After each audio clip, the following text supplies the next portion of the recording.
Hey, to edit Google Alerts, all you have to do is just to pick one of the keywords that you want to edit. For example, this one, click on this icon, and from this, we've got option to change how often we want to receive our alerts.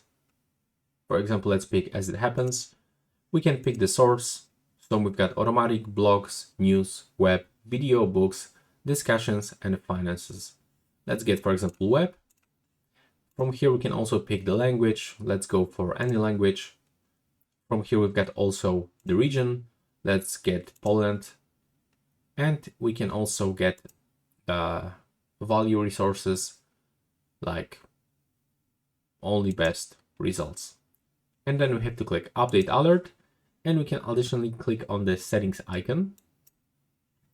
And now we can also change the delivery time, for example, to 6 a.m. And we can also get all of these alerts in a single email when you select this option. For example, at the most once a week. And then we can click save. And that's how it looks right now. Please subscribe to my channel.